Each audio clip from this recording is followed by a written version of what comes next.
Swiss banking giant UBS has agreed to pay a $1.5 billion fine to US, UK and Swiss regulators for attempting to manipulate LIBOR.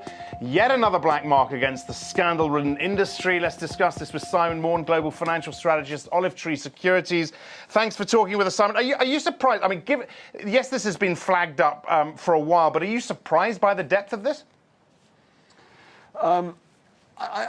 I guess we're not anymore. There's been quite a lot of news sentiment about this, something we track at Olivetree, and that's actually been very positive for UBS over the last week or so. A big surge in positive news stories. I guess it's about the uncertainty being removed. What was surprising with today's statement was that because they'd already had nearly 900 million Swiss francs tucked away, and the actual cost is 1.4 billion, that they should then announce a 2.1 billion provision for the fourth quarter. Yep. That suggests that things going on elsewhere, residential mortgage-backed securities in the States, are almost as bad as the whole LIBOR thing, and that is a bit of a surprise. But that's not reflected in the share price, is it?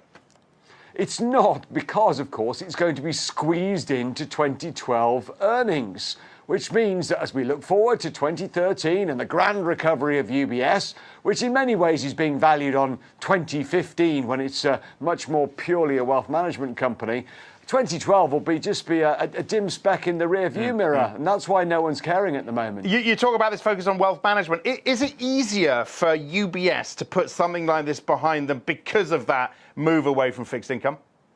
Oh, absolutely it is. If they hadn't done that, then people would say, here's just another example of the investment bank dragging us down. But actually, in a perverse way, the size of these costs actually allow those inside and out of the bank to say, hey, look, we need to go further. We need to go faster with this reform of the bank. We need to get rid of more of the investment bank, concentrate more on wealth management, and that will actually have the impact of driving the shares up.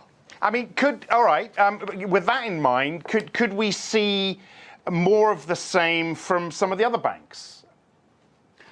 Well, not as many of the banks have anything like the wealth management franchise that UBS has to fall back on. Obviously, the one that is most closely compared with is Credit Suisse. Now, actually, Credit Suisse are doing a lot.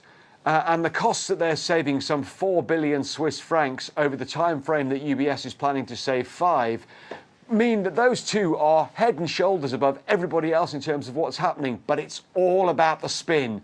UBS has basically said, hey, look, we're exiting most of fixed income. It's a clean break with the past. And everyone's gone, fantastic.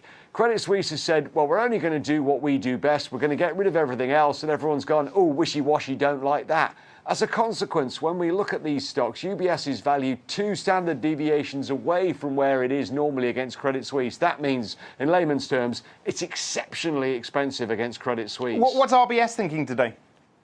Well, RBS will be thinking, let's make sure the majority of my fine is with the FSA. If you look at the way that the costs have broken down, the FSA's charged peanuts, the Swiss FINMA's charged half of that, and the biggest whack, $1.2 billion or so, is going to the Department of Justice. I don't think RBS will get away with that, but I would be surprised if the full extent of their fine was as much as UBS has paid. There've already been some strong hints, though, that it'll be slightly more than Barclays was fined. All right, Simon, thanks a lot for talking with us. Simon Morn from Olivetree Securities.